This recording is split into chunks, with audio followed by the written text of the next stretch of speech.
Bonjour à toutes et à tous. Merci beaucoup d'être venus pour ce Climat Libé Tour lyonnais ici au H7. On s'attaque à un gros morceau qui est celui de l'influence et plus précisément celui de la formation des créateurs de contenu. Pour nous éclairer sur la situation, les évolutions, 4 invités. Vince Canté, bonjour. Bonjour, bonjour. Vous êtes le fondateur du média Limite, média de vulgarisation sur les limites planétaires. Merci beaucoup d'être là. Merci à vous. À votre gauche, Adeline Hulin, bonjour. Bonjour. Vous êtes chef de l'unité pour l'éducation aux médias et à l'information et des compétences digitales de l'UNESCO. Rien que ça. Merci beaucoup d'être présente. À ma gauche, Magali Payen, vous êtes fondatrice de On est prêt et de Imagine 2050, cofondatrice aussi de Escape X, anciennement HelloKittix, dont on parlera dès le début du débat. Bonjour. Merci beaucoup d'être là. Et à votre gauche, nous avons Quentin, créateur du compte La Vie Partout, un compte où on apprend un nombre infini de choses sur nous, sur la biodiversité, et justement pas sur ce qui nous entoure. Et c'est ce qu'on va voir notamment dans cet échange. Bonjour. Bonjour. On a choisi cette thématique parce que les réseaux, c'est un vrai vecteur d'information, mais aussi de désinformation, de manipulation. Et ça, Magali Payen, vous l'avez compris depuis longtemps, mais votre travail sur la désinformation avance très intensément là plutôt récemment, et vous travaillez notamment avec David Chavalarias. Qu'est-ce que vous faites avec lui? Quel est le ressort de ses recherches et comment est-ce que vous êtes rencontrés pour travailler ensemble sur la désinformation sur les réseaux sociaux? Ouais, alors déjà peut-être commencer par refaire un rapide topo sur On est prêt. Donc On est prêt à la base, c'est un mouvement de mobilisation citoyenne que j'ai lancé en 2018 pour faire émerger un monde plus respectueux du vivant et de la justice sociale. Donc ça, c'était en 2018. Donc on a mobilisé autour de l'affaire du siècle, la Convention citoyenne pour le climat, plus récemment les législatives. Donc au départ, surtout des sujets écolos, avec une approche très systémique, théorie du donut, à savoir les limites planétaires et le plancher social nécessaire pour vivre dignement. Et il se trouve qu'effectivement, depuis 2 ans, moi, je suis très, très, très préoccupée de la montée des idées d'extrême droite, avec pour conviction que si on perd la démocratie en France, on perd justement notre capacité à faire émerger cette société respectueuse du vivant et de la justice sociale. Et donc, c'est pour ça que les derniers mois, on s'est penché sur ces sujets, notamment au moment des législatives, où on a travaillé avec beaucoup d'influenceurs justement pour faire front républicain. Entre autres. Et d'ailleurs, cette mobilisation sur les réseaux sociaux avec les influenceurs, c'était pas une première, mais presque quand même. D'un point de vue politique, oui. D'un point de vue politique, on avait déjà fait des campagnes dans le passé au moment des européennes en appelant à voter pour le vivant, le climat, la justice sociale. Là, c'était la première fois qu'on invitait à voter contre un parti, voire pour un mouvement, sachant que le NFP n'est pas considéré comme un parti politique en France, ce qui simplifiait les choses. Sinon, beaucoup d'influenceurs n'auraient pas pu appeler à voter pour le NFP. Ça fait partie des règles en période électorale. Mais donc, effectivement, 6 mois après les législatives en France, lors desquelles on a évité le pire, ça aurait pu être pire. Donc, je le dis aussi, On est prêt est un mouvement apartisan et laïque. C'est très important de le souligner.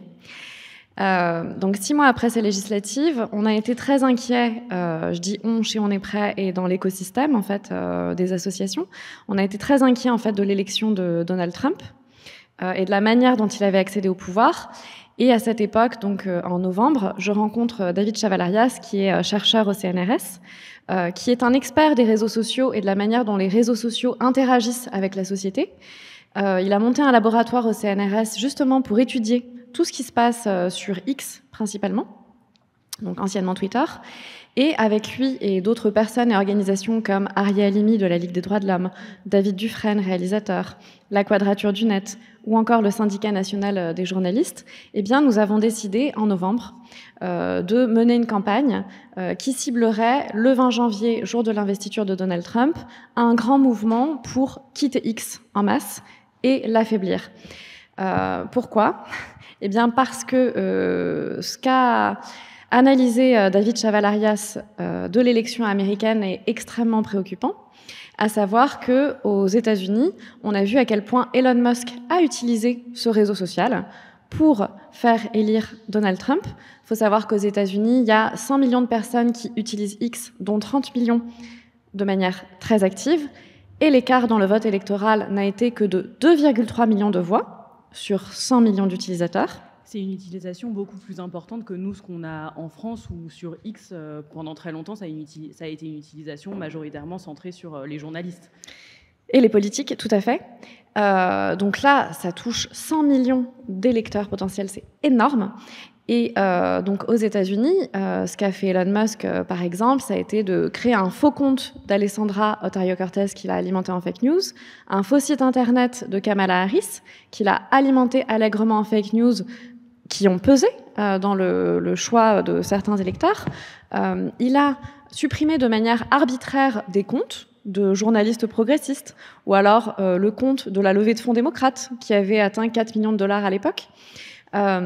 Et il a évidemment poussé dans l'algorithme ses propres contenus, ceux de Donald Trump et ceux des soutiens de Donald Trump. Il a aussi réhabilité des comptes d'influenceurs néo-nazis qui avaient été supprimés avant ça, et donc là il les a réhabilités, voire même financés pour qu'ils postent des contenus. Donc son action sur la présidentielle n'a pas été anodin. Et ce qui est préoccupant, c'est qu'après les États-Unis, on sait très bien qu'Elon Musk s'intéresse désormais à l'Europe et à l'Angleterre. En Angleterre, on a vu qu'il avait soutenu le candidat d'extrême droite Nigel Farage en lui proposant 100 millions de dollars avant de lui préférer un candidat encore plus à l'extrême droite. Et lors des dernières législatives en Allemagne, il a pris position publiquement pour l'AfD, qui est le parti d'extrême droite. Et il y a eu une étude de Global Witness qui est sortie, qui a montré à quel point X et TikTok avaient poussé aux 3/4 des contenus de droite versus des contenus de gauche, et à l'intérieur de ces contenus de droite, des contenus aux 2/3 AfD. Alors que d'un point de vue mathématique, l'AfD postait moins que les autres partis.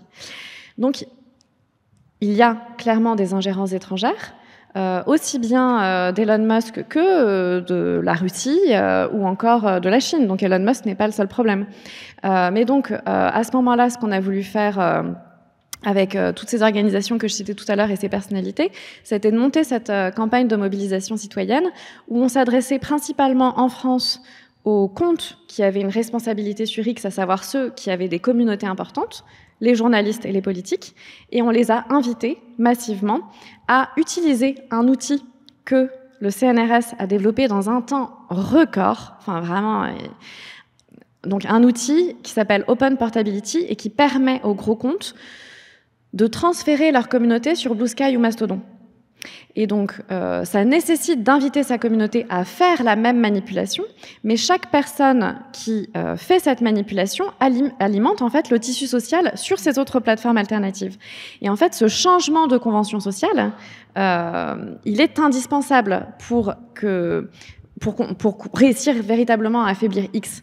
Et en fait, si les personnes ne font que partir de X pour aller sur Blue Sky et Mastodon, ça ne marchera pas, d'où l'importance de cet outil.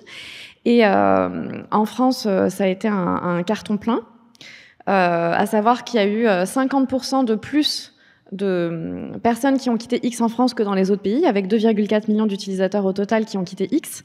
Et les attaques ont été à la hauteur du succès, puisqu'on a eu des attaques en règle de l'extrême droite, et notamment l'extrême droite américaine. Et David Chavalarias a sorti une note récemment pour analyser ça, parce que la méthode qui a été utilisée en France est exactement la même qui a été utilisée aux États-Unis sur Stanford et sur Harvard pour leur faire fermer leur département de désinformation, et ils ont réussi. Et là, ils ont essayé de faire la même chose avec le CNRS en France, donc c'est très grave. Et c'est très important que des journaux comme Libé, comme ce qu'a fait l'Humanité aussi avec Pierre-Édouard Stérin, mettent en évidence ces techniques-là, parce que plus on les connaît, plus on les met en évidence et plus on arrive à les neutraliser. C'était un peu tout l'objectif aussi de cette journée-là, de pouvoir avoir ces informations-là, de pouvoir se les partager. Autour de la table, qui est encore sur X ? J'ai conservé mon compte pour éviter qu'il se fasse usurper. Ouais. Parce que moi, du côté de la Belgique, j'avais quand même pas mal de petits groupes d'extrême droite qui, en fait, faisaient du harcèlement et même créé des faux comptes pour me faire tweeter tout et n'importe quoi. Et j'ai juste conservé, donc le compte est inactif, mais j'ai conservé mon hâte parce que je savais très bien que ça allait être la première opération. D'ailleurs, il y a eu des tentatives. J'ai vu Vince Radio 1, Vince Radio 10 avec un chiffre derrière. Je me suis dit, ah, bah, ils pensaient que c'était possible, mais non. Donc c'est juste pour protéger, en fait, parce qu'ils allaient pouvoir continuer à se faire passer pour moi et faire n'importe quoi. Oui. C'est un petit peu les stratégies. Mais sinon, je n'utilise plus du tout, je vais plus dessus, j'alimente plus la plateforme. Et oui, et c'est intéressant d'avoir cet aspect-là. Moi, hier, j'ai dû travailler sur Twitter pour justement parler de désinformation. Et comme j'avais retiré mon compte, je l'avais fait juste avant, qui est HelloKittix et qui se transforme en EscapeX. Bon, du coup, ça a été galère pour moi pour faire mes recherches. Mais voilà. Adeline Hulin, vous l'aviez, vous, X, est-ce que vous êtes parti ou est-ce que vous l'avez gardé ? Alors moi, je l'ai, mais je m'en sers pas. Je m'en sers plus pour étudier et voir ce qui s'y passe. Donc je l'ai gardé pour continuer à voir ce qui s'y passe. Et est-ce que ça, justement, Magali Payen, sur ce genre de réaction de je l'ai encore pour étudier, est-ce que vous avez une réponse là-dessus ou pas ? Effectivement, en fait, on a étudié plein de cas de figure dans la FAQ sur le site. Vous pourrez trouver nos recommandations. Mais pour les personnalités et les journalistes, effectivement, on recommande de le garder en dormance.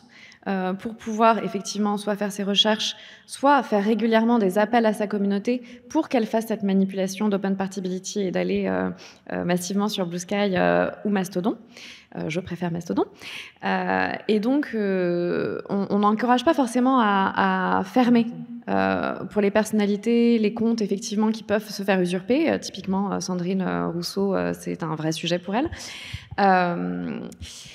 Donc, je suis d'accord. Quentin ? J'étais sur Twitter X, du coup, avant, il y a un peu longtemps. Je trouve que ce réseau, il pue. Alors, c'est vraiment pas terrible ce qu'il y a dessus. La qualité des contenus est nulle. Du coup, j'ai supprimé mon compte il y a longtemps, genre 3 ans. Et du coup, j'ai pas pu faire de post pour dire que je quittais. Je suis dégoûté. On peut le réactiver dans les 40 jours, pardon. Si on l'a supprimé, on peut le réactiver dans les 40 jours. D'accord. Et voilà. Donc du coup, oui, je suis parti, mais parce que je trouvais ça nul et que du coup, j'ai pas pu dire que je peux quitter pour des raisons politiques. Quel dommage. C'est intéressant de pouvoir refaire ce petit... 1, 2, 3. C'est important aussi de pouvoir remettre ce contexte pour comprendre dans quel cadre se partage la désinformation, enfin l'information et la désinformation. Et ce qui m'intéressait aussi sur cette thématique, c'était de voir comment est-ce qu'on peut faire émerger les sujets de biodiversité et de climat sur les réseaux sociaux, Instagram, TikTok, Blue Sky, Mastodon. Quentin, de La Vie Partout, d'un compte de 500 000 personnes. Comment est-ce que tu fais pour émerger sur les thématiques de biodiversité ? Déjà, alors oui, en effet, j'ai un compte de 500 000 personnes. À la base, je pensais pas qu'il y en aurait autant. Enfin, j'espérais qu'il y en ait... Alors, il y a une moto ou un truc qui vient de passer très vite. C'est pas moi qui fais ce bruit. Et alors oui, du coup, il y a beaucoup de monde sur mon compte Instagram principalement. Alors, je suis un peu surpris qu'il y en ait autant. Après, bon, d'un autre côté, je communiquais sur les réseaux aussi pour que ces thématiques émergent. Et justement, pour que ça émerge, je ne parle pas de climat et je ne parle pas de biodiversité, parce que je trouve que c'est des mots un peu valises. Quand on parle de biodiversité, on parle quand même de toutes les espèces qui sont en interaction entre elles. C'est une manière vachement compliquée de dire tout, du coup. Alors, ça veut dire biodiversité, ça veut dire tout le vivant. Donc, voilà, je ne vois pas trop pourquoi on utilise constamment ce mot, mais il est pratique. Du coup, moi, je parle juste, je me dis, on parle souvent avec une relation un peu top-down de ces sujets-là. Ça vient un peu de gens dans des bureaux qui vont parler de ces sujets-là. Alors que la biodiversité, on est en contact tous les jours. Même si on vit en ville, il y a de la mousse sur un mur, des lichens contre un mur, des pigeons. Et c'est quand même la biodiversité, les pigeons. Et du coup, je me dis, on peut en parler, en fait, de cette biodiversité, mais il faut juste parler de ce que les gens connaissent et ce avec quoi les gens interagissent. Et du coup, avoir des angles d'attaque qui permettent de traiter d'un sujet. Je ne sais plus, j'avais lu un jour qu'il n'existe pas de sujet intéressant. Qu'est-ce que j'avais lu ? J'avais lu qu'il n'existait pas de sujet pas intéressant, c'est juste qu'on n'avait pas encore trouvé les bonnes manières de les raconter. Donc je trouve ça super, parce que du coup, j'aime bien raconter des histoires, et le but, c'est de trouver un peu l'angle pour rendre quelque chose d'intéressant. Par exemple, la mousse, c'est très intéressant. Mais si je vous dis « Salut », vous savez que la mousse, c'est très intéressant, vous allez faire « Mouais ». Alors que, par contre, si je vous dis qu'on peut la manger, ou si je vous dis que, par exemple, si vous avez envie de faire disparaître du béton, utiliser de la mousse, c'est vachement pratique. potentiellement, ça va beaucoup plus intéresser. Je parle par exemple beaucoup des plantes médicinales, des plantes comestibles, ou alors des insectes qui vont avoir un problème, enfin qui vont poser problème pour telle ou telle plante. Et je me dis, on va démarrer par le besoin, et on va démarrer par quelque chose qui touche à partisans et quelque chose qui est plus de l'ordre du fonctionnel, pour ensuite parler avec de mettre de l'émotionnel dedans et mettre du contexte et de l'information. Souvent, c'est un... Pardon. Oui, je me demandais... Pardon, non, mais tu peux terminer ta phrase. Je sais plus ce que je disais. Ouais, du coup, en gros, c'est juste se dire que parfois, une bonne question ou un sujet qui est... comment dire, qui cristallise quelque chose qui a l'air d'un détail, ça permet d'éclairer toute une facette, tout un sujet beaucoup plus large. Et je ne sais rien si je vous dis que, par exemple... on va reprendre l'exemple des pigeons. Si on dit que les pigeons, par exemple, ce sont des animaux qui étaient nos meilleurs potes avant et qu'on a un peu oubliés, ça permet de raconter un peu la domestication, ça me permet de raconter la manière dont on faisait de l'agriculture avant, et ça permet aussi d'apporter des solutions. Par exemple, imaginez que une raison pour laquelle les pigeons nichent sur les façades des immeubles, c'est parce que habituellement, naturellement, ils nichent dans les falaises. Donc en gros, les immeubles, c'est des grosses falaises pour eux. Et qu'en fait, s'il y en a autant proche de nous, c'est parce qu'on les a ramenés, parce que leur guano, il est... guano, ça veut dire le caca de pigeon. Il est super bien pour les cultures, et puis on peut manger leurs œufs, et leur chair est délicieuse. Et sauf qu'un jour, on s'est dit, ah non, c'est le progrès, détruisons les pigeonniers, ça ne sert plus à rien. Sauf que on a enlevé les habitations, mais les pigeons, ils sont toujours là. Et du coup, il y a des endroits où ils se disent, peut-être ce serait bien qu'on mette des pigeonniers, en fait, parce que ça nous permettrait d'arrêter de dépenser de la thune partout pour nettoyer ce que font les pigeons. Bref, comme quoi il y a beaucoup de trucs à dire. On va s'éloigner des pigeons, non pas pour retourner vers X, mais pour retourner vers LinkedIn, qui est une autre plateforme qui a quand même pas mal évolué, qui a pris une autre place dans les recherches et dans la place notamment auprès des journalistes. Vince, toi, tu travailles un peu plus dans ta routine informationnelle sur LinkedIn. Oui, parce que c'est à la source même des chercheurs et des experts. Et ils publient beaucoup là-bas. Alors, c'est quand même un peu plus intellectuel, c'est un peu moins émotionnel, quoique ça évolue. Ouais. Et donc, on se retrouve dans une plateforme où les gens, d'ailleurs, sont valorisés lorsqu'ils partagent des PDF. Alors, c'est quand même incroyable. C'est-à-dire que le premier facteur de partage sur LinkedIn, ce que l'algorithme va pousser, c'est des PDF. Genre de truc, c'est absolument pas sur X ou sur Facebook que ça se produit.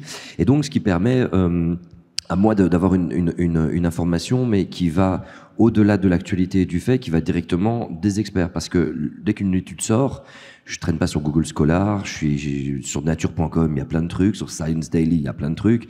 Mais en gros, naturellement, les chercheurs et les climatologues et les experts, eux, sont au fait, voient l'étude et disent « Ah, c'est trop intéressant, une étude est sortie ».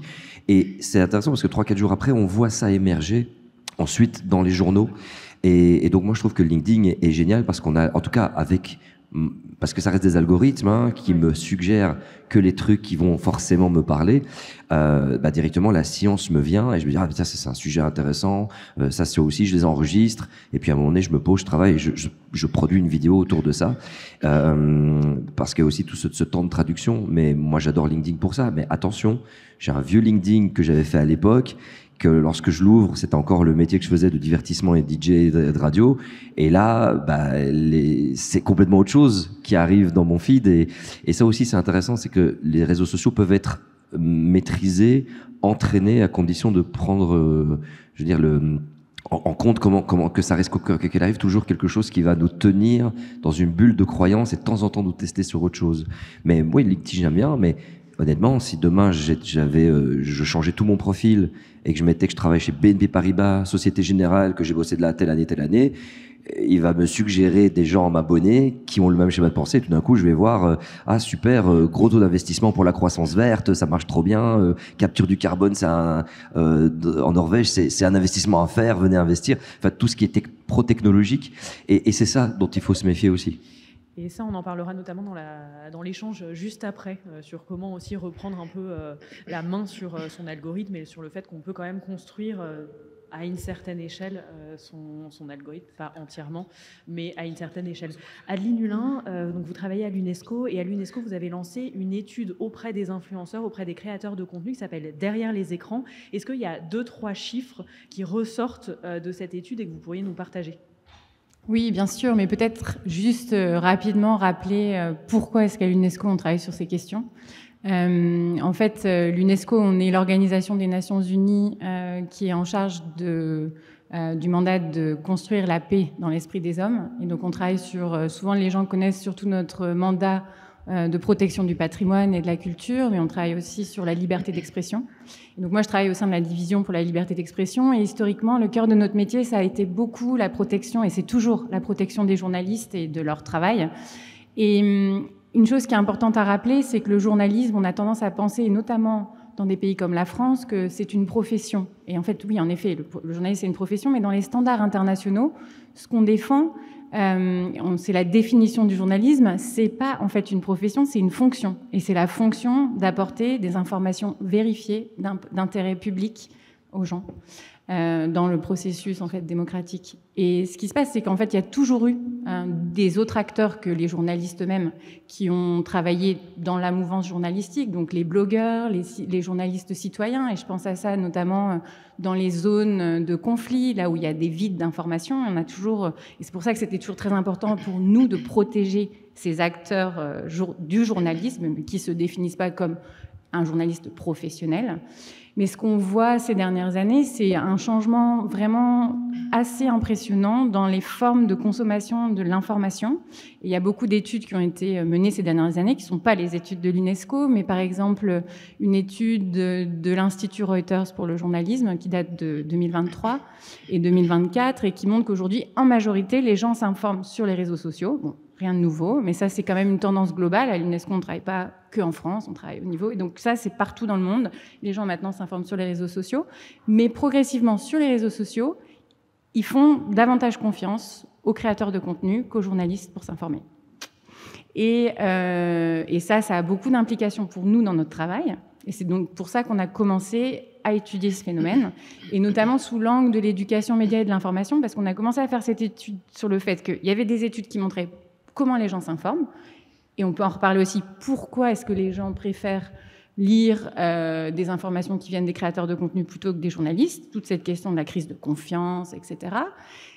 Mais nous, on essaie de comprendre, ok, mais donc ces nouveaux acteurs, c'est quoi leurs compétences, c'est quoi leurs pratiques?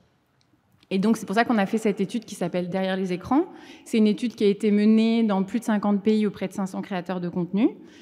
Et cette étude, elle a montré des choses qui étaient relativement préoccupantes. Le premier chiffre que je vais citer, c'est celui qui est souvent le plus cité quand on en parle, c'est que 62% des créateurs de contenu ne vérifient pas les informations de manière systématique avant de les partager.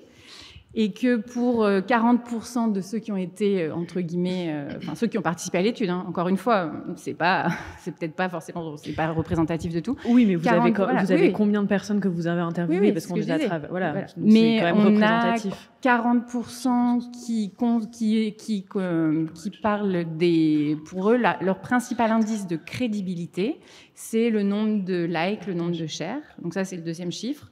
Après, je vais en donner deux autres, juste pour dire qu'il y a plus de 70% en fait qui n'ont pas de connaissances véritables dans le cadre légal ou le cadre des standards internationaux de la liberté d'expression dans lequel ils opèrent. Donc, par exemple, ils n'ont pas de connaissances précises sur les questions de c'est quoi les standards, tout ce qui concerne les droits d'auteur, la diffamation, les questions des discours de haine, etc.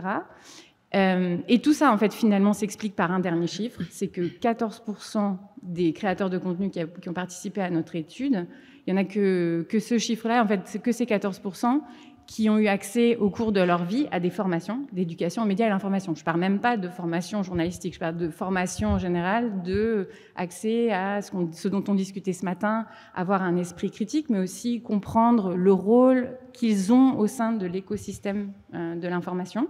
Mais la bonne nouvelle, et je termine avec ça, c'est que la grande majorité d'entre eux, plus de 70%, ont envie d'être formés et d'avoir accès à des formations.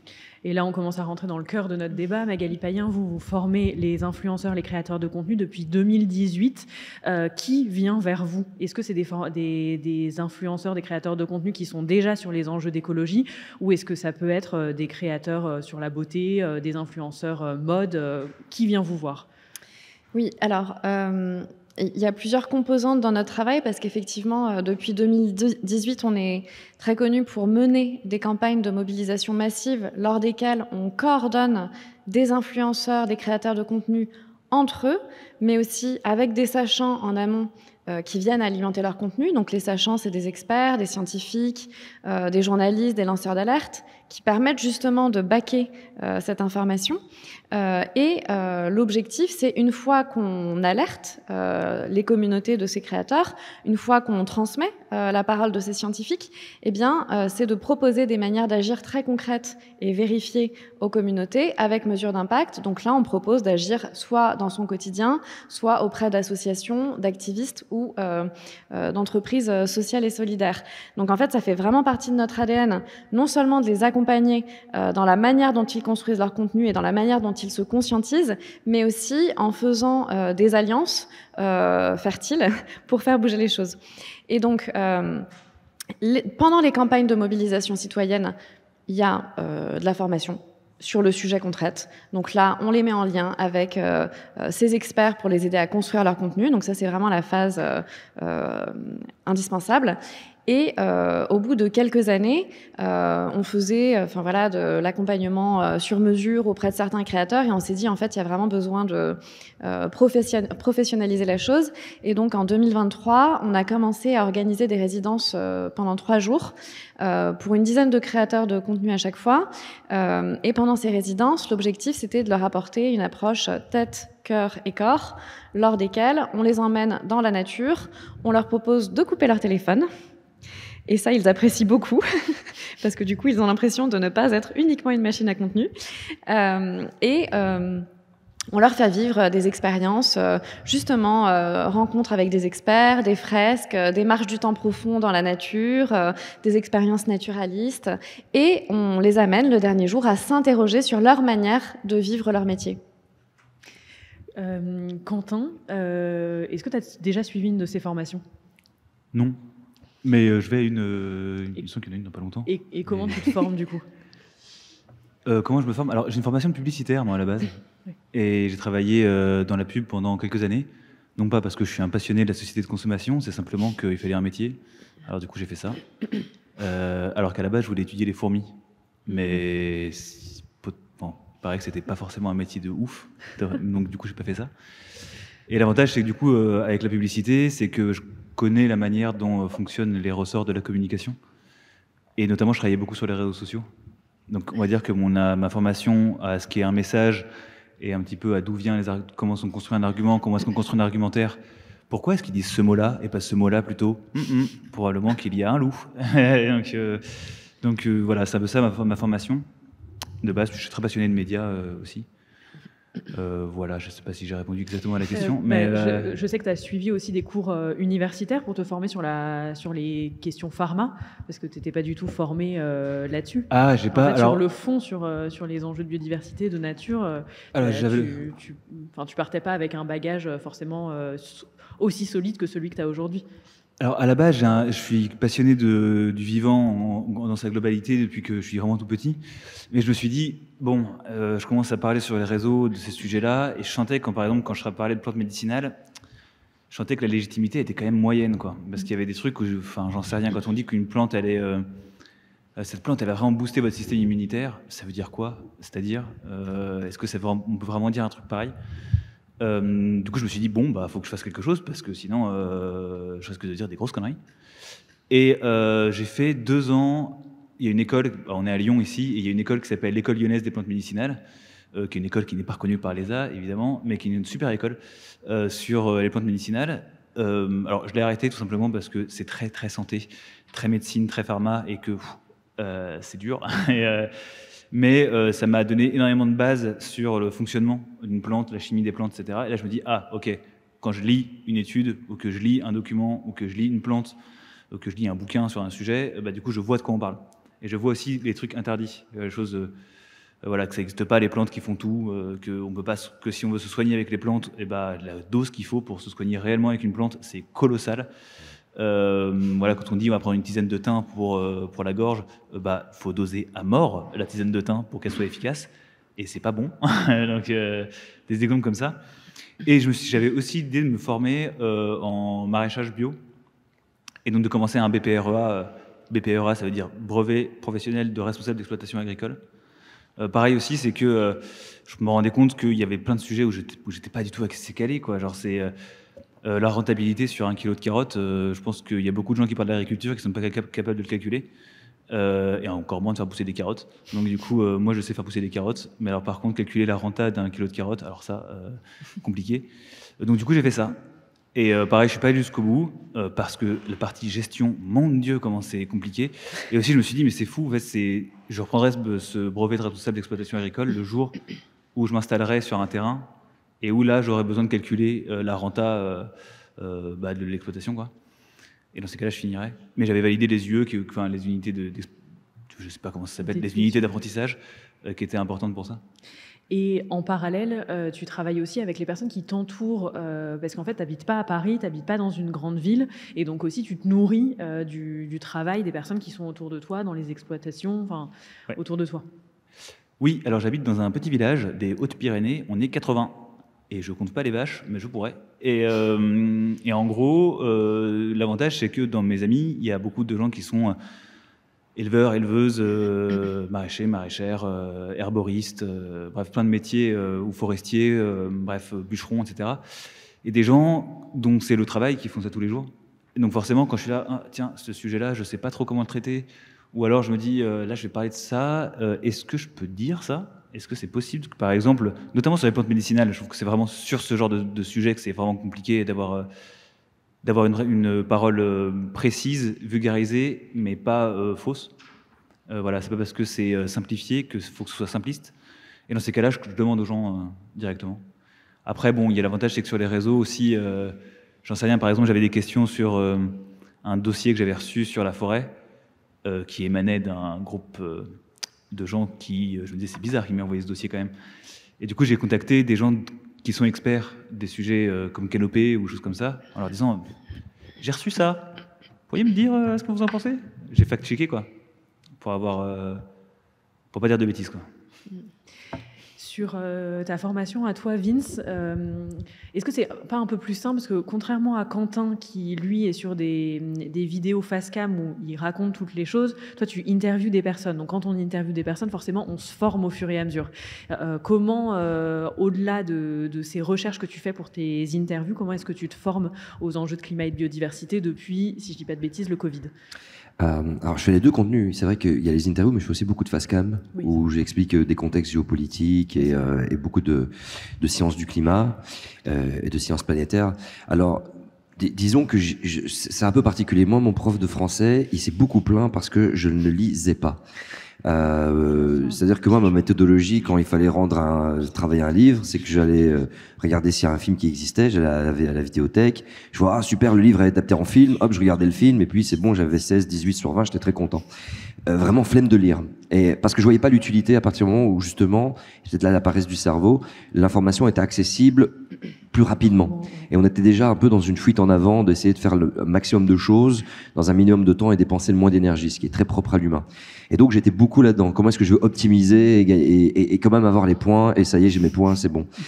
Et quand je suis tombé, on va dire, dans la marmite des sciences du climat pendant le confinement, c'est-à-dire c'était surtout essayer d'analyser la problématique qu'on avait, non pas à travers la chauve-souris et le pangolin, mais à travers les activités humaines. Ce qui m'a mis la puce à l'oreille, c'était un microbiologiste qui a dit, ouais, bah le Covid, ça fait 30-40 ans qu'on alerte qu'un truc comme ça allait se produire. Ah bon, 30-40 ans? Mais comment ça se fait que je n'étais pas au courant que ça fait... Ah, bah écoute, va parler aux climatologues sur quoi ils alertent, et va parler aux biologistes sur quoi ils alertent.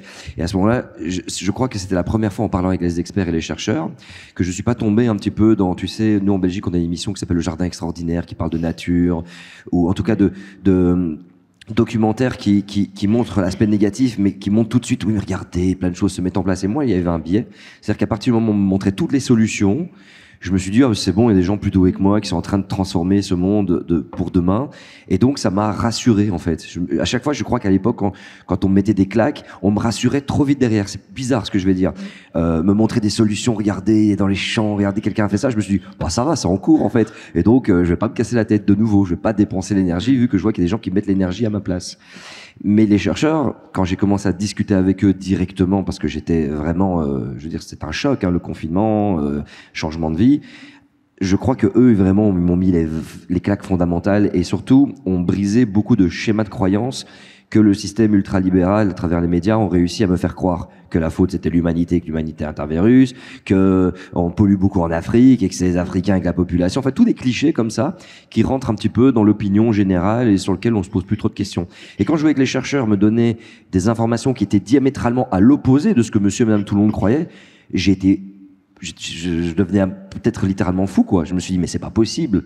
Il peut pas y avoir un gap aussi immense entre ce que pense monsieur, madame tout le monde, ce que la télévision nous dit, ce que certaines presses peuvent nous dire, et la réalité sur le terrain.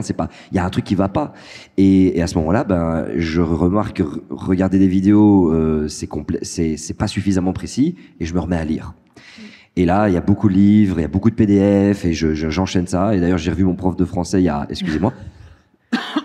y a 2 ans, qui est très content de ce que je fais, et je lui ai dit, monsieur Létard, purée, j'ai enchaîné autant de livres que jamais dans une vie je pensais que j'allais enchaîner.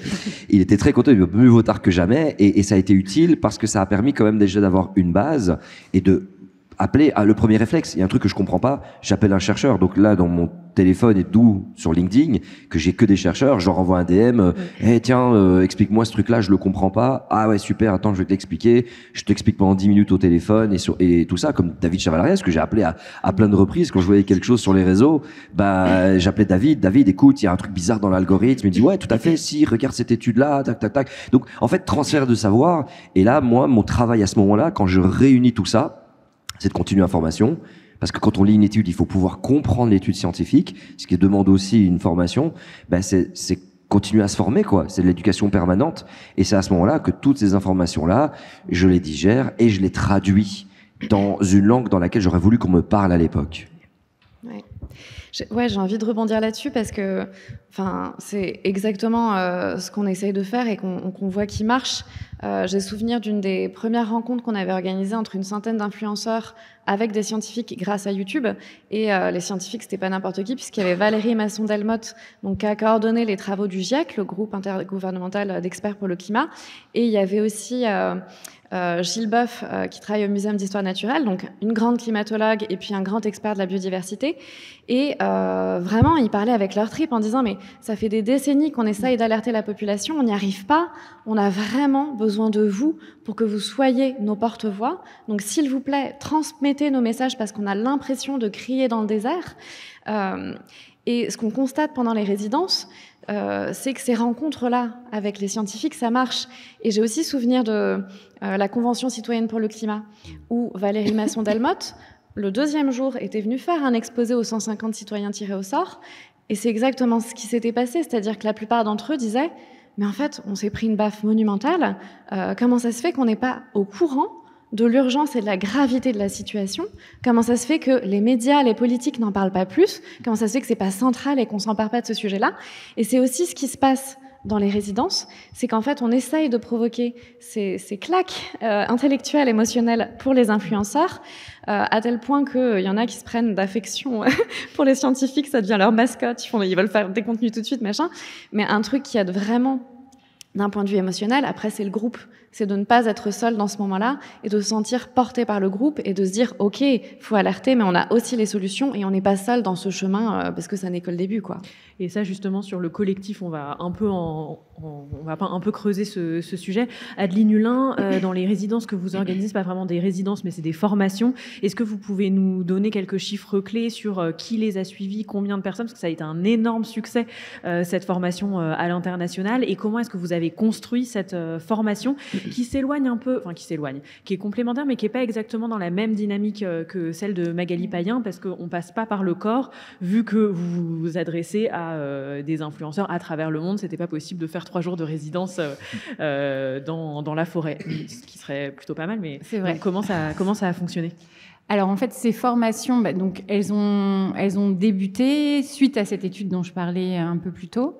Et en fait, déjà, on s'est demandé comment essayer d'apporter des solutions aux chiffres que j'ai mentionnés avant. Et en regardant en ligne, on se rendait compte aussi que quand on cherche, il y a beaucoup de personnes et de jeunes aujourd'hui qui veulent devenir influenceurs, et tout ce qu'on trouve en ligne, c'est tu veux devenir influenceur, les formations qu'on propose, c'est trouve ta niche, le marketing, ton branding, ta communauté, etc. Et finalement, ce qui est complètement fou, c'est qu'il n'y a aucune formation, on ne parle pas aux gens de la responsabilité en termes de liberté d'expression, ce que ça implique en fait. Et donc sur vraiment les fondamentaux et aussi le cadre législatif, parce que finalement, on n'opère pas dans un vide juridique. Oui. Et d'ailleurs, il y a pas mal d'études. Il vient d'avoir une étude aujourd'hui qui est sortie il y a quelques semaines au niveau du Conseil de l'Europe, donc c'est un peu plus large que l'Union européenne sur les pays qui sont couverts, et qui montre que dans tous les pays d'Europe, il y a aujourd'hui des directives qui couvrent les créateurs de contenu en termes des questions audiovisuelles. Et leurs études montrent que plus de 80, je pense, enfin, je ne vais pas dire des chiffres parce qu'ils sont peut-être faux, mais une large majorité des créateurs de contenu ne savent pas qu'ils sont soumis à ces régulations. Donc, il y a un énorme travail de fond qui... Oui. Je ne savais pas. Exactement. Et mais vraiment, je pense que c'est aussi normal, entre guillemets, parce que... Donc, c'est pour ça qu'on a mis en place ces formations. Donc, on a commencé avec une formation globale qu'on a développée avec une université aux États-Unis, qui est l'université d'Austin. On a travaillé avec un centre de journalisme là-bas, le Knight Center for Journalism. Et on a fait cette formation, on l'a développée avec des journalistes, mais aussi avec des créateurs de contenu. Donc, par exemple, dans la création de cette formation, on a travaillé, il y a Hugo Décrypte qui est venu avec moi aux États-Unis, mais aussi, par exemple, un autre comme Dylan Page, qui est le numéro 1 de l'information, enfin, qui a été longtemps sur TikTok, etc. Et on a réfléchi entre eux à c'était quoi, en fait, leurs besoins, outre les spécialités qu'ils peuvent avoir, etc. Et donc, sur ces questions de liberté d'expression. Et donc, on a un cours qui a été proposé en 4 semaines. Un cours qui couvre plein de choses, donc c'est difficile de résumer. Mais 4 semaines, mais pas 4 semaines pleines. Non. C'était plusieurs heures par semaine. C'est un cours qui était possible de faire donc en ligne, bien sûr, mais dans plusieurs langues. Je crois qu'on l'offre dans 5 langues. Chaque semaine, il doit être fait en plusieurs langues, mais ça implique de faire des lectures, de lire un peu. Voilà. Très bien. Ouais. Aussi de faire des exercices, il y a des vidéos. On avait beaucoup d'intervenants dans le cadre du cours. Et ça couvrait le rôle aujourd'hui des influenceurs dans l'écosystème de l'information, les questions journalistiques, le fact-checking, le rôle des influenceurs dans la couverture des crises, etc. Et on a eu plus de 10 000 participants en l'espace de 6 ou 7 semaines. Donc on a vraiment vu qu'on répondait à un besoin. Alors après, c'est difficile de donner des chiffres par pays parce que comme c'était proposé, mais en tout cas, on a eu des participants, tous ces 10 000 participants venaient de 174 pays. Et ce qui était intéressant aussi, c'est parce que c'est une proposition qui est gratuite. Et souvent, dans les propositions gratuites, il y a beaucoup de no-show, comme au restaurant, une inscription et beaucoup de personnes qui ne viennent pas. Là, il y a eu a priori un taux record de personnes qui sont venues. Exactement. On a eu vraiment un taux de... Alors, je ne sais plus comment on dit ça. Enfin, en tout cas, de completion, de ceux qui arrivent jusqu'au diplôme, qui était très élevé, plus de 60%. Et sachant qu'il y en a aussi beaucoup qui l'ont fait sans forcément vouloir avoir le diplôme. Alors, je pense qu'il y a plusieurs raisons pour expliquer cela. Je pense qu'il y avait un besoin. On a vu qu'on répondait vraiment à un besoin spécifique. Mais aussi, il y avait ce diplôme qui était offert par cette université. Donc, je pense que ça pouvait aussi attirer des créateurs de contenu. Mais alors, de manière surprenante, on a eu aussi beaucoup de journalistes qui ont participé à cette formation. Et ça, on était surpris. Et en fait, ce qui était une des conclusions, c'était qu'il y a des journalistes qui ont vraiment envie de se lancer de plus en plus sur les réseaux sociaux et de quitter aussi les médias traditionnels. Et cette formation aussi, c'était une manière pour eux de rencontrer des créateurs de contenu, de découvrir un peu mieux comment ils fonctionnent, etc. Donc finalement, c'était un besoin au niveau des deux. Et suite à cette formation, on lance maintenant des activités aussi où on essaye de renforcer les connexions et les liens entre journalistes et créateurs de contenu, en essayant de se dire qu'on ne les oppose pas, mais au contraire, ce sont des fonctions qui se complètent. Et oui, parce que ça, c'est quand même l'un des enjeux majeurs, qu'il puisse y avoir des rencontres entre les journalistes, les créateurs de contenu. Moi, en tant que programmatrice du Climat Libé Tour, j'ai beaucoup de mal à recevoir des créateurs de contenu autour de mes tables. Et du coup, merci d'avoir accepté mon invitation, parce que c'est vraiment rare. parce que j'ai l'impression qu'il y a un terrain qui est très limité sur les possibles prises de parole. Et je crois, Quentin, que ça, c'est un des sujets sur la question du collectif. Il n'y a pas de collectif, ou il y a peu de collectifs entre les créateurs de contenu, et avec les journalistes, c'est pas forcément évident la communication et les rencontres, en tout cas pour toi. Étant donné que j'habite dans un petit village des Pyrénées, forcément, c'est un peu galère puisque tout se passe en ville. Oui, mais en même temps, tu es sur les réseaux sociaux, donc on pourrait se dire que tu pourrais, à distance, être en lien avec eux. Oui, je fais ça un peu, évidemment, pour la blague, mais c'est aussi un peu la réalité sur le fait de rencontrer des gens et d'avoir un peu ce côté un peu, un peu instinctif de rencontrer des gens, de se dire, on a dans un sac d'amis, du coup, je peux rencontrer quelqu'un, je travaille sur tel projet, est-ce que tu peux venir travailler avec moi ? Moi, ça va beaucoup, je vais demander, ça plus sur une prestation, par exemple, de service entre un journaliste et moi, où je fais une commande en fait d'un sujet. Et mine de rien, c'est assez galère de créer du collectif sur certains sujets, puisque le propre de la création de contenu viral sur mes réseaux, c'est que souvent, il faut que le message sorte vite, avec un ton et une manière de parler assez vite, dans un temps donné. Et le temps de l'information n'est pas le même que le temps de la création de contenu, j'ai l'impression. Et ajouter plus de gens dans ne serait-ce que l'écriture d'un sujet, ça ralentit la prise de parole, ce qui fait que le momentum de prise de parole sur le sujet passe, et du coup, ça ne sert presque plus à rien de faire le sujet. Et actuellement, c'est ce qui m'est arrivé sur je ne sais plus je ne saurais pas vous dire exactement sur quel sujet ça m'est arrivé, mais il fallait que je fasse quelque chose, qu'il fallait que je dise quelque chose. Je voulais faire des dossiers un peu, c'est sur la loi d'orientation agricole et sur ce qui se passait avec l'OFB, où je voulais prendre la parole et je voulais faire des sujets étayés, journalistiques dessus. Et le truc, c'est qu'entre l'écriture de la vidéo, la production de la vidéo, donc que ce soit en termes de tournage, de montage, etc., le temps donné qui était le moment où il fallait prendre la parole, c'était fini. Enfin, c'est pas fini, parce que c'est jamais fini, évidemment, mais le moment en fait, où il y avait cette petite fenêtre où l'attention pouvait être retournée vers ce thème-là, ça avait bougé. Et donc je me suis dit, pour l'instant, je suis pas mature, je peux pas travailler avec des journalistes. Et quand ça peut être possible de travailler avec des journalistes, tu me disais quand on préparait que c'était difficile de trouver des journalistes qui étaient formés aux enjeux que tu traites. Alors oui, c'est très compliqué. C'est très compliqué parce que, après c'est un peu normal, j'ai l'impression qu'il y a tout le monde a un petit peu son cœur de métier, et quand on produit de l'information, il y en a qui vont être particulièrement experts ou expertes d'un sujet, mais mine de rien, le sujet de la biodiversité et même le sujet de l'agriculture, il n'y a pas beaucoup de journalistes qui sont vraiment forts dessus. Et c'est un gros problème, parce que du coup, ça fait que quand je veux parler d'un sujet et le vulgariser, il faut être, pour faire de la bonne vulgarisation, il faut être particulièrement expert. Ce qui n'a pas forcément toujours l'air d'être le cas, mais parce que c'est en étant expert d'un sujet qu'on peut choisir les bons mots et le bon message.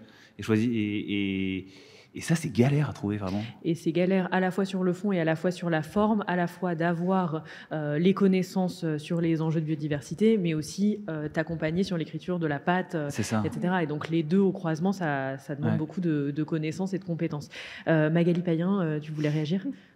Oui, parce que effectivement, il y a une grosse différence pour les créateurs de contenu entre les sujets froids et les sujets chauds. Et c'est pas la même chose de prendre conscience d'une problématique et de se dire que ça va infuser dans la ligne éditoriale sur le long terme, et de vouloir traiter un sujet au moment où l'actu arrive, saisir le kairos, quoi, la balle au bond. Et c'est là où nous, ce qu'on essaye de faire, mais bon, on peut pas le faire à chaque fois, machin, mais là, typiquement sur le sujet de l'agriculture, on essaye justement de travailler toute cette matière avec les experts, avec certains journalistes, pour la synthétiser, la vulgariser, et ensuite filer des kits vraiment pédagogiques et de communication à tous les influenceurs qui veulent s'en emparer. Et là, tu vois, sur les sujets agricoles qui sont méga casse-gueule, parce qu'il y a un énorme enjeu à ne pas opposer l'écologie à l'agriculture, mais au contraire à être en solidarité, et ben, on s'est cassé la tête avec plein d'associations, toute une coalition, Ecotone, la Maison du Bio, machin, tout ça. On a lancé une campagne tousexposés.com où on s'adressait non pas au ministre de l'Agriculture, mais au ministre de la Santé, en disant il y a une vraie injustice sociale, et les agriculteurs sont les premiers concernés, sont les premiers à se foutre en l'air la santé à cause de ces pesticides. Et donc, on a voulu parler de la loi du plomb, machin, tout ça. Il y a eu plein d'interpellations. Et là, on fournissait en fait ce matériel clé en main à tous les influenceurs qui le souhaitaient. Voilà. Donc, on peut pas le faire sur tous les sujets, mais c'est là où les relations avec des journalistes sont indispensables. Et on a de la chance d'avoir des relations historiques avec des journalistes comme Laurie Deboeuf de La Relève et la Peste, Street Press plus récemment sur d'autres sujets. Enfin voilà, juste pour illustrer la différence entre sujets chauds qui nécessitent effectivement pas mal de logistique, quoi. Adeline Hulin, vous travaillez à créer des newsrooms aussi entre influenceurs et créateurs de contenu. Qu'est-ce qui s'y passe dans ces newsrooms ? Alors, moi, j'aimerais bien répéter l'expérience. Malheureusement, on l'a fait qu'une seule fois. Mais c'était une expérience formidable parce qu'on a appris beaucoup de choses. C'était notamment dans le cadre de la création de secours. On a voulu voir comment les interactions se faisaient. Et donc, on a mis dans une newsroom ensemble des créateurs de contenu et des journalistes et des fact-checkers. Et l'idée, c'était, on leur demandait d'avoir un espèce de système. Donc, l'information devait d'abord passer par un rédac-chef au sein du groupe. Ensuite, l'information devait être fact-checkée. Et après, il y avait les créateurs de contenu aussi qui intervenaient sur le format de l'information, comment il allait être diffusé. Et en fait, donc, ils ont d'abord participé en plus à des formations communes pour commencer aussi à se connaître et avoir des bases communes. Et quand ils ont commencé à travailler ensemble, c'était pendant 3 jours. Le premier jour était super compliqué. On avait en fait les créateurs de contenu qui n'arrêtaient pas de se plaindre et qui venaient nous voir en disant mais les journalistes nous saoulent, ils n'arrêtent pas de nous demander c'est quoi nos sources, on ne sait pas ce que c'est les sources. Enfin, voilà, ils étaient toujours en train de c'était donc ils étaient fâchés. Pardon, j'ai dit Evian parce que tu as parlé de sources. Et voilà. Et après, il y avait les journalistes qui venaient se plaindre en disant ah là, mais ils ont la grosse tête, les créateurs de contenu, ils pensent qu'à eux, leur image. Enfin, c'est un peu cliché de dire ça, mais honnêtement, c'était quand même les retours qu'on avait de manière continue pendant toute la journée, la première journée. Et puis la deuxième journée, en fait. À partir du deuxième jour, ils ont commencé à voir leur intérêt à travailler ensemble. Et justement, ce qu'ils ont après même continué, après cette expérience, à faire des collabs, comme c'est la façon dont ils en parlent. Et aussi, nous, en termes de résultats, en fait, finalement, les contenus étaient beaucoup plus engageants que tout ce qui avait déjà été pu faire auparavant. Donc, le résultat était très concluant. Mais ça a été pas une expérience évidente. Et en fait, ça demande du temps. C'est pas quelque chose qui se fait en quelques heures, je pense. Vince, quand oui, je me demande, déjà, je sais pas si tu te présentes en tant que journaliste et créateur de contenu. Ouais. Voilà, parce qu'en fait, la même question. Oui, parce que je me suis méga complexe entre présenter et en même temps, tu peux être tout. Enfin, je veux dire, tu peux être créateur de contenu et journaliste. Mais en fait, je t'ai même pas posé la question et je sais pas comment tu te présentes. Je sais même pas non plus comment je me présente. Je laisse un petit peu toujours en fonction de l'endroit et c'est très drôle parce qu'en fonction des lieux où je suis, on utilise une appellation ou une autre. J'ai fait beaucoup de choses dans ma vie et je pense. Alors, j'ai pas envie de venir avec du confucianisme ou avec de la philosophie ou ce genre de truc, mais je suis avant tout un être humain qui fait quelque chose qu'il estime qui est important. Et l'appellation qu'on peut mettre là-dessus, c'est aux gens de choisir. J'ai une formation de journaliste, mais j'ai fait 15 ans de libre antenne radio qui était purement de l'animation radio, dans lequel je donnais que mon opinion. C'est-à-dire que là aussi, il pouvait potentiellement y avoir une confusion. C'est-à-dire qu'après, quand j'ai fait un métier, notamment donc je travaillais sur Fun Radio, sur Énergie, puis je suis passé sur Tarmac, qui est une plateforme média de la RTBF, dans laquelle on me demandait, attention, de faire une émission de divertissement, mais avec de l'information. Donc on a fait de l'infotainment, mais là de nouveau, c'était pareil. Il fallait jongler entre un truc et on me présentait comme animateur, puis comme présentateur, puis comme journaliste. Et aujourd'hui, quand on tape Vince Conté sur Google, on tombe dans l'actu où c'est beaucoup militant radical. Ah bon ? Oui, parce que le fait de parler des sujets que j'aborde et qui demandent des changements systémiques en profondeur, en Belgique, il y a eu tout d'un coup ce truc du style Vince est devenu un militant radical. Donc ça veut dire, enfin, c'est toujours très drôle parce que sur les plateaux de télé, quand on me présente comme ça, je dis vu que vous êtes un journaliste économique, donc vous êtes un militant radical pour un système économique qui est en train de détruire la planète. Donc voilà, c'est un petit peu dans ce point de vue-là, mais je me qualifie pas. C'est sûr que quand on regarde notre travail et si on regarde par exemple la vidéo que je vais mettre mercredi qui parle de pourquoi est-ce que l'Europe se réchauffe 2 fois plus vite, On arrive avec l'amplification arctique, on arrive avec on réexplique le phénomène El Niño, on explique le phénomène du jet stream. Il y a un climatologue et la démarche de travail, elle est purement journalistique. Mais quand vous allez démarrer la vidéo, vous allez dire, mais le mec, il n'arrête pas de faire des feintes, il n'arrête pas de faire des blagues. Il vient avec des données, mais à un moment donné, il donne son avis derrière. Et donc, on ne sait pas. Et moi, c'est ça qui m'intéresse, en fait. C'est qu'on ne sache pas parce qu'on sait que des publics sont extrêmement réagissent beaucoup en fait à la spontanéité, à ce qui émane, quand quelqu'un donne un peu son avis. C'est bien, il a un avis tranché, je suis content qu'il donne son avis, mais on essaie un petit peu de jongler entre des faits qui sont actés avec vérifiés. C'est-à-dire que ma vidéo, dès que le processus d'écriture était terminé, j'ai demandé au climatologue vérifie que je dis pas de bêtises. Et lui, il me dit, écoute, ça c'est tendancieux. Je fais, ok, on va pas se casser la tête, je vais supprimer. Ça va, mais parce que les chercheurs aussi, ils demandent limite la pureté dans l'explication. Et ce qui est particulier dans la pureté de l'explication, c'est que ma vidéo doit durer 45 minutes. Mais personne n'a le temps de regarder une vidéo de 45 minutes, sauf s'il écoute en courant. Mais là, c'est un format un peu particulier. Et donc, démarche journalistique, animation, très animateur, très opinion. On a l'impression que je sors mon opinion, limite. Hein. Mais ce qui est intéressant, c'est qu'en dessous de toutes nos vidéos, quand on va dans la description, et c'est pas tout le monde qui y va, il y a la source, il y a le texte que j'ai lu, et chaque chose que je dis, c'est un lien hyperlink qui ramène à une étude, qui ramène à masse d'informations, et donc c'est à ce moment-là qu'on se dit, ah ouais, non, ok, en fait le travail derrière, il est sérieux. Et c'est essayer de mélanger cet aspect ultra spontané, ultra authentique, avec sa vibe, son vocabulaire, le côté très instinctif de la chose, avec quelque chose qui est extrêmement solide. Mais je suis pas seul pour faire ça. Au début, je le faisais seul. Aujourd'hui, heureusement, on a d'ailleurs un Lyonnais qui n'est pas là aujourd'hui, mais qui s'appelle Joël Gréa, qui est qui fait partie du comité scientifique de Time for the Planet, notamment, Team for the Planet, pardon, puis ça a évolué, qui lui fait toute la relecture. On a d'autres personnes, et puis merci encore, parce que il y a des Christophe Cassou, de temps en temps des Valérie Masson-Delmotte, à qui j'envoie en mode ouais, regarde un peu la vidéo, t'as du temps et tout. Ah ouais, non, c'est bon, elle est cool, vas-y, tu peux envoyer. Et ça, c'est important, parce que sinon, en fait, ça va être trop facile de. Je vais être très honnête.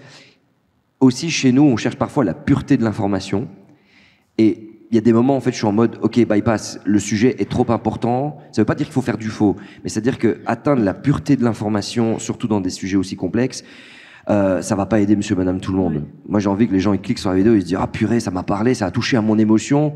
Et en plus, ce qui est derrière est sérieux et solide. Et donc, c'est pour ça, me qualifier de quoi moi, je dis généralement, je suis fondateur de Limite. Et allez voir c'est quoi.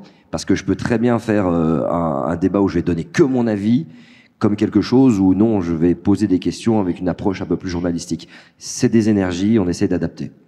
Adeline Hulin, vous vouliez réagir sur l'une des choses que disait Et je trouve ça hyper intéressant d'entendre ça, parce que typiquement, c'est ce qui se passe aujourd'hui, c'est que quand on va en ligne et que des personnes comme toi, je pense, qui font du journalisme, sans aucun doute, puisque tu le dis, tu donnes tes sources, tu as une formation de journaliste, tu sais exactement ce que c'est que l'opinion, de séparer les faits des opinions, enfin les principes en fait journalistiques. Aujourd'hui, on a beaucoup de créateurs de contenu qui disent ne pas vouloir et ne pas se définir comme journalistes. On a aussi maintenant des journalistes qui vont en ligne et qui disent qu'ils ne sont pas des créateurs de contenu. Mais en fait, ce qui se passe au final... Peut-être qu'ils disent plus qu'ils ne sont pas influenceurs plus que créateurs de contenu. Exactement. Influenceur, c'est un terme en plus que beaucoup de personnes ne veulent pas être catégorisées sous ce mot. Mais ce qui se passe aujourd'hui, c'est qu'il y a quand même un espèce de... Pour les gens, il faut le dire, une forme de confusion. Qui sont aujourd'hui les gardiens de cette information d'intérêt public. Et quand tu parles du fait que c'est intéressant et c'est bien ce mélange des genres, je pense que c'est intéressant en effet, mais nous, on a un travail de fond qui est immense aujourd'hui à faire, et notamment en termes d'éducation média et de l'information, pour que les gens puissent comprendre du coup où trouver une information vérifiée d'intérêt public. Parce que si les personnes qui font du journalisme ne se définissent pas comme journalistes, alors qu'ils étaient quand même vraiment les gardiens, et qui sont toujours, je pense, les gardiens de cette information, on a un mélange des genres qui crée aussi cette confusion. Et c'est dans ce climat de confusion aussi où on laisse du coup beaucoup d'espace pour la désinformation, et donc pour le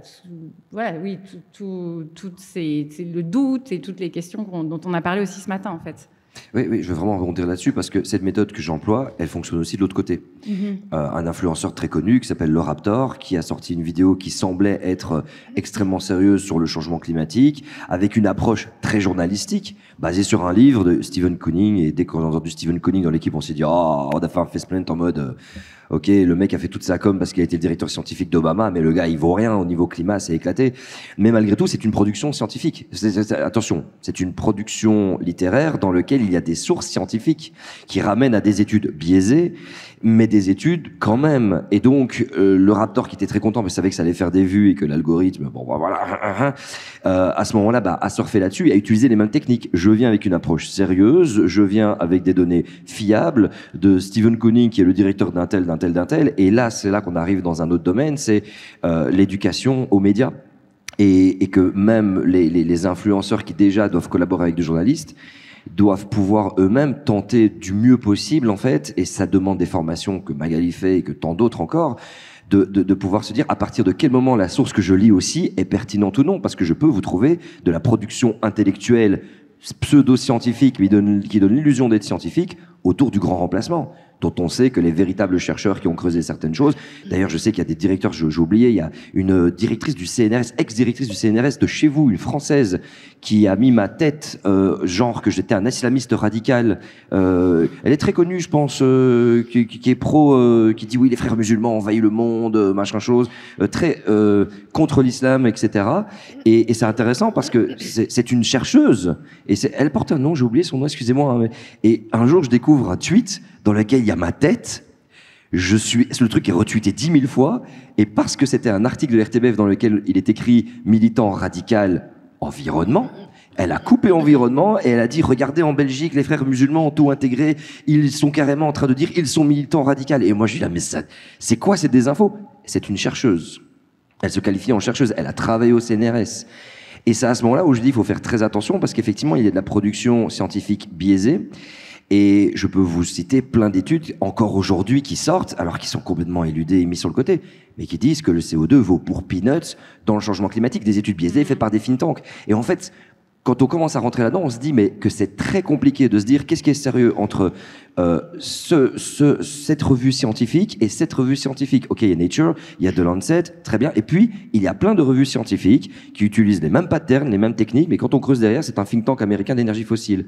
Et cette analyse-là, je pense que il va être urgent que les influenceurs soient formés sur ces questions-là, parce qu'aujourd'hui, pour avoir été un ancien influenceur, on est contacté par immensément de marques qui disent qu'ils font des choses extrêmement positives en disant regardez ce qu'on fait, et qui donnent l'illusion, par exemple demain, Total Energy, c'est ce qu'ils ont fait, ils travaillent avec des influenceurs pour dire vous allez rouler en voiture électrique, vous allez faire votre recharge chez Truc, dans des stations Total en électrique, et nous allons sponsoriser votre vidéo. Il faut juste dire dans la vidéo que vous avez été sur votre événement pour votre tournage avec Total, avec le truc. Je les cite pourquoi ? Parce que ça donne l'illusion que leurs activités sont bonnes, mais l'influenceur, il se dit bah oui, voiture électrique, très bien, je pense que c'est bon, le bilan entre électrique et truc, c'est bien, je roule avec une petite voiture électrique en plus, c'est génial. Mais ça élude quelque chose de plus important derrière, et les former là-dessus, c'est éminemment complexe. Et justement, dans vos deux formations, résidence et formation, c'est quoi la partie sur les partenariats, Magali Payen ? Non, mais déjà, j'avais envie de rebondir là-dessus parce que c'est super important ce que dit Vince là. C'est ce qu'on appelle la gnotologie. En fait, c'est la manipulation par la science, utiliser la science de manière artificielle. Et derrière, souvent, il faut aller regarder qui sont les financeurs et ce que certaines industries ou certains politiques font maintenant avec les influenceurs. Ils l'ont fait avec des laboratoires scientifiques dans des universités qu'ils ont arrosés. Et c'est pas forcément toujours que les études sont fausses, mais c'est que ça noie le poisson. Par exemple, quand on dit que le tabac n'est pas responsable du cancer ou que les pesticides ne sont pas responsables de la 6e extinction de masse. Donc voilà, point méga important. Et donc les collaborations, quelle est la place des partenariats, évidemment qu'on l'aborde. En fait, l'objectif de nos résidences est d'opérer une prise de conscience à la racine, donc on pourrait dire radicale, c'est la définition. Et cette prise de conscience a la vocation, on l'espère, à certes les faire participer à des campagnes de mobilisation, parce que je ne l'ai pas dit tout à l'heure, pour les résidences, on s'adresse aux influenceurs qui ne sont pas formés à ces sujets-là, sachant que tous les influenceurs engagés, ils travaillent déjà avec nous sur les campagnes, donc il n'y a pas besoin. Et donc, prise de conscience pour les faire participer à ce genre de campagne, leur donner envie de traiter ce genre de sujet dans leur ligne éditoriale. Également, quand ils se montrent dans leur vie quotidienne, les faire prendre conscience que c'est pas anodin si on les voit prendre l'avion, si on les voit manger de la viande, ce genre de choses. Donc, les accompagner dans ce qu'on appelle la pédagogie clandestine, c'est-à-dire se montrer à avoir un mode de vie vertueux. Et le quatrième point, effectivement, les collaborations. Alors, on n'est pas peu fiers parce que on les invite effectivement à travailler avec des organisations, associations, entreprises de l'entrepreneuriat social et solidaire, en partant du principe que plus ils travaillent avec des organisations comme ça, plus ils permettent également à cette économie vertueuse de se développer, et ce sera un cycle vertueux, parce que plus des entreprises comme Day by Day qui fait du vrac, ou des entreprises de bio, etc., se développent, et plus ça leur fera de clients. Et en fait, l'enjeu aujourd'hui, c'est vraiment de mettre l'argent au sens large au bon endroit. Je caricature, je simplifie vraiment les choses, mais arrêtez de se dire c'est normal d'être payé des millions quand on fait de la merde et des trucs méga toxiques pour l'environnement et la santé, et quand on fait des trucs vertueux, ne pas être rémunéré. En fait, c'est l'inverse qu'il faudrait faire. Et suite à nos résidences, effectivement, il y en a pas mal qui ont arrêté des collaborations toxiques, et il y a des contre-exemples super, comme je pense à Benjamin Martini, qui a arrêté de prendre l'avion, qui prend le train et qui maintenant voit son chiffre d'affaires augmenter. Pareil pour Le Coin d'Élodie, c'est-à-dire que depuis qu'elle assume ouvertement ces sujets dans sa ligne éditoriale, ça a complètement fait exploser son chiffre d'affaires. Et tout à l'heure, je parlais de cette rencontre chez YouTube qu'on avait organisée avec Valérie Masson-Delmotte, Gilles Boeuf. Sur scène, il y avait aussi Max Bird, qui est super engagé, et Enjoy Phoenix, qui est soit la numéro 1, soit la numéro 2 sur YouTube. Et Enjoy Phoenix, justement, après un voyage dans les forêts avec le moteur de recherche éthique Ecosia, a décidé d'arrêter, enfin de demander aux annonceurs d'arrêter de lui envoyer plein de packaging, et sa vidéo sur ce sujet, arrêtez de m'envoyer 1 milliard de packaging, je n'en peux plus, je ne veux plus faire de la surconsommation, avait été numéro 1 des tendances sur YouTube. Et là, c'est quand même sur des gros influenceurs, mais on sait quand même que la majorité gagne pas beaucoup d'argent. Est-ce que c'est entendable, vous? Est-ce que c'était entendable sur les personnes qui ont été formées, toute la partie partenariat? Et je vais te relancer, Quentin, là-dessus, mais moi, je vais sur la dire partie formation. Très rapidement, en fait, nous, c'était surtout que dans notre étude, et c'était aussi là pour le rappeler, c'est que la majorité des personnes et des créateurs de contenu en ligne, déjà, ils gagnent pas leur vie avec entre guillemets la création de contenu, et de deux, ils sont aussi en majorité, ils ne sont pas forcément, alors je parle pas de la France encore une fois parce que c'est une étude globale, mais une majorité ne sont pas transparents en fait sur le fait que certains contenus sont sponsorisés, payés, etc. Donc en fait la base nous de notre formation c'était déjà de revenir sur ça, c'est que en termes de standards, il fallait déjà qu'ils soient transparents sur... Donc, je pense que là, les exemples que donne Magali vont beaucoup plus loin en termes après de réflexion sur quelle collaboration. Nous, on était vraiment sur déjà, il faut être transparent sur le fait que vous recevez des partenariats vis-à-vis de votre communauté et de vos audiences. Mais après, on planifie de faire d'autres formations et ça fera partie, je pense, des réflexions futures. Quentin. Les partenariats, c'est un vrai sujet hyper important, surtout dans les milieux de gauche. Faut qu'on en parle quand même. Parce que quand on crée du contenu sur Internet, ce qui est hyper intéressant, enfin, ce que je trouve assez fou, c'est que tout ce qu'on produit est gratuit. Mais genre, les vidéos sont gratuites. Voilà, je produis ma semaine est constituée de création de contenu gratuit, et donc qui n'est financé ensuite que par les partenariats. Oui. Et partenariats qui, quand on travaille sur des milieux éthiques, généralement sont mal reçus par, pas toujours, mais régulièrement, sont mal reçus par l'audience. Donc du coup, ça pose quand même une question que je pose là, que si des gens regardent ça, ou si vous y voyez du contenu sponsorisé chez un créateur ou une créatrice de contenu, c'est que généralement, c'est hyper important pour pouvoir garder ces contenus gratuits. Donc, alors où est-ce qu'on met son éthique? Où est-ce qu'on choisit que l'éthique s'arrête? Où est-ce qu'on choisit, où on se dit que le chèque est quand même vachement intéressant? Quand une marque vous propose 20 000 € pour créer 3 vidéos et que vous vous rendez compte que c'est un quart de votre chiffre d'affaires et que vous allez pouvoir produire 6 mois de contenu avec ce truc-là, que vaut votre éthique? Est-ce que c'est plus éthique, du coup, de travailler 6 mois pour produire des vidéos gratuites, mais d'accepter ces 20 000 €? Ou est-ce que vous refusez ces 20 000 € et vous ne pouvez pas produire ces 6 mois de contenu? C'est hyper important, c'est central.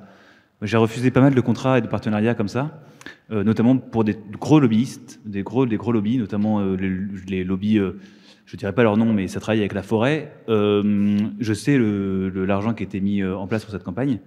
Moi, je l'ai refusé pour des raisons éthiques. Il parlait d'un sujet, notamment de la fonte verte, que des trucs, en gros, étayés du coup avec des études, etc. Mais en fait, le choix des mots, j'ai travaillé dans la publicité et aussi dans une boîte d'affaires publiques, donc de lobbyisme, et je voyais très très bien de quoi ça émanait, et je voyais très bien que là, il proposait plusieurs milliers d'euros, mais qu'en gros, c'était dans une campagne globale qui devait coûter plusieurs centaines de milliers d'euros pour être une sorte de contre-attaque aux militants qui luttaient contre une politique dévastatrice pour la forêt.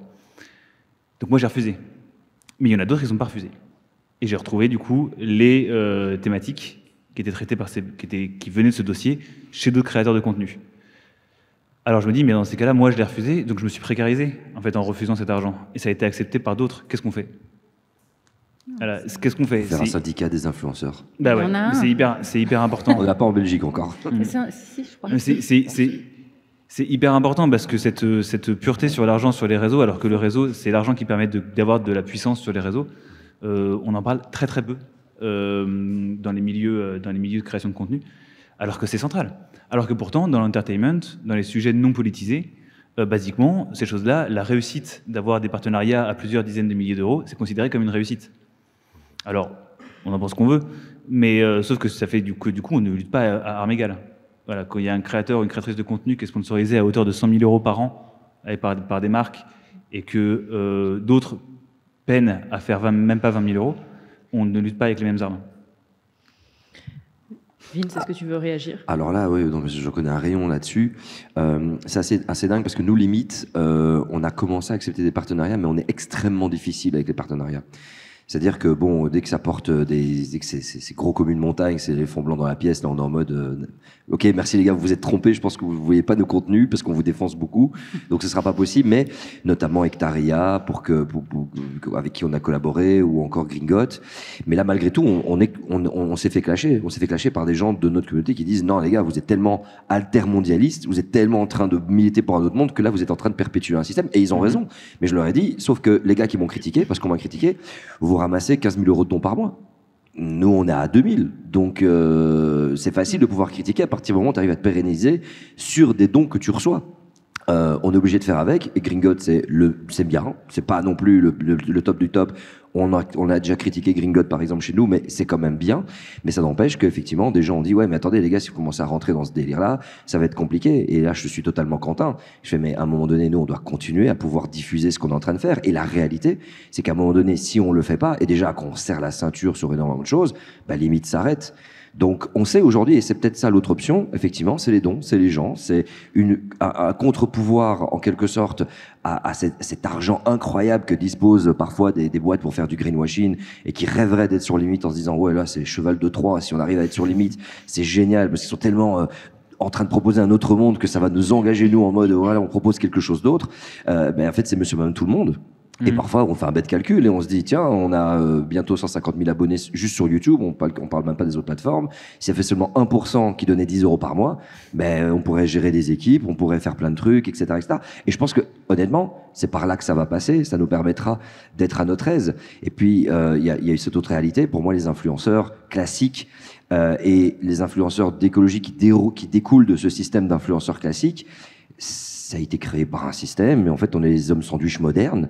Et en étant dans la rue, c'est la même chose. Hein. Je veux dire, on doit faire gaffe à ce qu'on dit sur les réseaux, parce que c'est comme si tout d'un coup on le disait sur place publique. Et ben, quand on met de la publicité et qu'on porte, parce qu'il y a aussi cet autre aspect du mode de vie. Hein. Il y a le partenariat direct et puis le partenariat un peu indirect, du style. voilà, tu n'es pas obligé de dire que tu es en partenariat, mais tu pars dans un super hôtel 5 étoiles avec piscine, tout ce que tu veux, tu le filmes, oh, trop bien, on est parti avec mon chéri prendre des vacances. Le partenariat, il passe pas, on ne sait pas. En fait, ce mode de vie qui est mis en avant, qui est un partenariat perpétuel avec le même modèle économique, qui est aussi une vraie problématique culturelle. Mais là où je veux en venir, c'est que, en partant du principe qu'on est des hommes sandwich modernes, et que l'homme sandwich, avant, on le mettait dans la rue avec le McDo, le truc en grand, ben, c'était pour répondre aux besoins de quelque chose.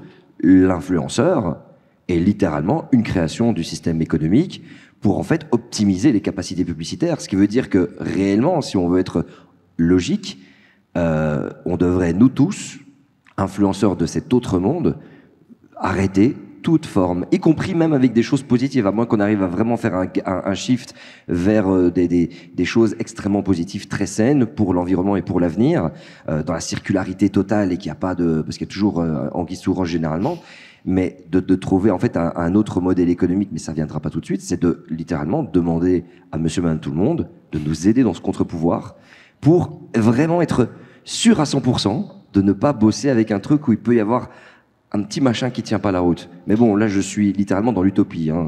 Non, mais en France, en plus, on est assez mauvais sur le fait de payer pour l'information qu'on reçoit. Et je voulais juste réagir à cette conversation parce que, en fait, c'est intéressant de parler ici du modèle économique des créateurs de contenu parce qu'on en vient toujours à la question de l'indépendance et de l'indépendance des créateurs de contenu. Et finalement, c'est vraiment la même conversation qui se passe au niveau du journalisme et comment assurer le financement du journalisme et l'indépendance par rapport à la publicité avant et aujourd'hui le fait que les gens ne payent plus pour l'information et en rappelant qu'en fait produire de l'information, l'investiguer, la rechercher, etc., ça coûte de l'argent, c'est pas gratuit.